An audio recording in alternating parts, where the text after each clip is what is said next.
It's funny when people are betraying you and they don't know that you know that they're betraying you, how they start acting funny, how they text you or call you and they ask odd questions because they're trying to check your temperature or they act a little nervous. You see, betrayal, no matter how you look at it, it's a horrible thing because it always involves people that are on the inside. It's an inside job. It's people that you have a relationship with that you trust to not do those things behind your back. People that you've shared information with, like spouses or peers or team members or business partners or church members or friends, best friends. The list goes on.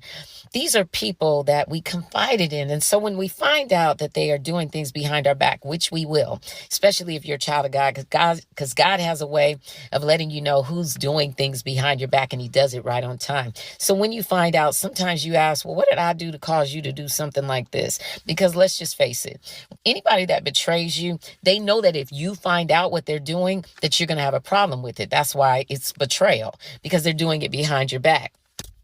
But the other thing is, when you're wondering, well, why'd you do this to me? You got to know this.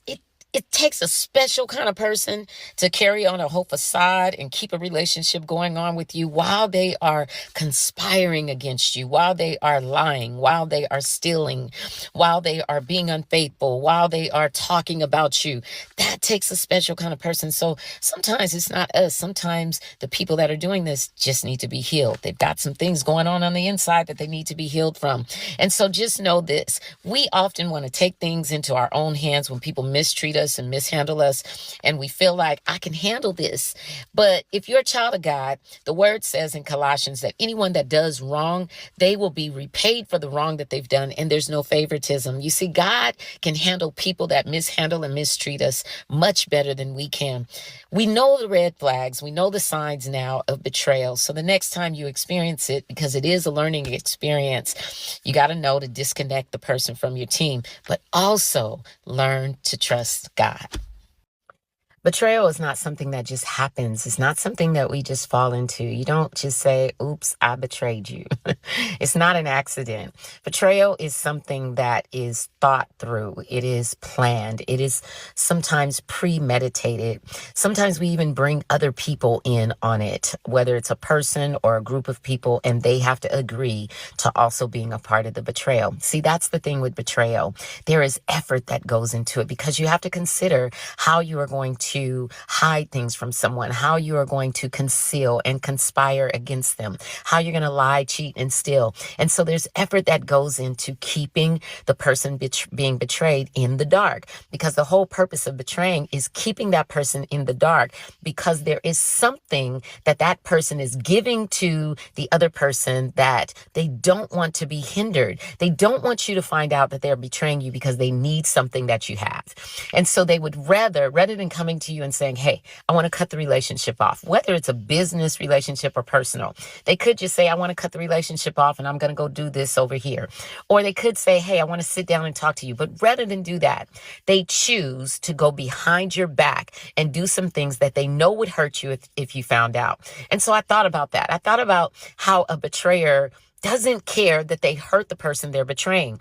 They only care about what they want by any means necessary. And so when I thought about that, I said, that's crazy, because a person that betrays values what the other person is giving them, but they don't value the person, because if they valued the person, they wouldn't want to see them hurt. And so I thought about a few other reasons why people betray. So another one is jealousy. Some people have seen you come up, they've seen you do well, and they just don't want to see you do any better. And they will plot against you to make sure that they break you down, and they will betray you. Then there are people who have been hurt themselves, and rather than doing the work to be healed, they have just, let it linger. And so they're all over the place. They don't mind who they hurt or the collateral damage they leave to their own issues. And then there are people who are just vindictive, and maybe they have been offended by something that you did and they just want to get you back. Either way it goes, none of those things are good. They're actually horrible things. Betrayal hurts people. However you slice it, it hurts people. And if you are okay with continuing on with any kind of relationship while you are doing some things behind someone's back, that's ugly. Here's the other thing. God reveals and he also makes a way for us to be healed. If you've been betrayed and been hurt by it, God is available to heal you from that hurt of being betrayed. Trust him with your pain. Some folks don't realize who they messing with until it's too late. I promise you, they ain't realize you was one of the ones then, but they see it now. They didn't know that you took all your battles to God. So when they think they got a problem with you, baby, they got a problem with God himself, the problem solver. Now they're wondering, why can't I win against this person? Because you're coming up against the Almighty. You will never win. This is why God says, give me your battles. You're due for a W. You will win this case. You've been crying for too long. You've been trying to fight it by yourself for too long. You've been trying to fight that depression by yourself for too long. Give it to me. You've been trying to fight that anxiety by yourself for too long. Hand it to me. I bet you won't cry no more. I bet you won't worry about your finances no more. I don't care what your boss is saying. Your husband want to leave after 20 years for a one-night stand? Baby, let him go. I got something better coming. We got to talk real. People are going through real life crises in this world. Let me tell you something. Every tear that falls down your face is fertilizing your future. God has not forgotten about you. Stop wondering when the justice is going to come and trust that God is going to get that justice for you. Give him the battle and let him fight it for you. Give it up. It's too heavy for you. They were wrong. You didn't deserve it. Stop asking what's wrong with me. Baby, what's wrong with them? Okay? Forgive yourself. I love you, but God loves you more. They did you wrong, and God's vengeance is going to come on them so hard. Oh my God. Whatever they did to you, they were celebrating. They've been celebrating about what they did to you. And God is so upset. He's so angry with these people. Like, he personally is going to take care of them for you. Whoever this message is for, you'll know. I kept on seeing this vision where a man was like pushing against the wall. And God reminded me of the story of Samson. Let me grab my Bible. And I said, whatever he's going to do to them, the same way they're laughing right now, when his vengeance is going to come upon them, they're going to be celebrating. So in Judges chapter 16, verse 23, it says, Then the Lord of Philistine gathered them together to offer a great sacrifice unto Dagon their god, and to rejoice. For they said, Our God hath delivered Samson, our enemy, into our hand. They think that they have conquered you, but they don't realize they're playing into God's plan for your life, because God is just going to propel you from the situation. He's going to raise you up. Remember, hitting rock bottom, the only place you can get to is the top. So God is about to raise you up in front of their faces, and his vengeance is going to come so hard on them. It's going to be at a time when they're going to be in high spirit. They're going to be rejoicing. They're going to think in their heart, yes, we have this person. But God is going to come on them so hard. I don't know what God is going to do. He didn't reveal it to me. But trust me, do not worry. Do not fret because of evildoers.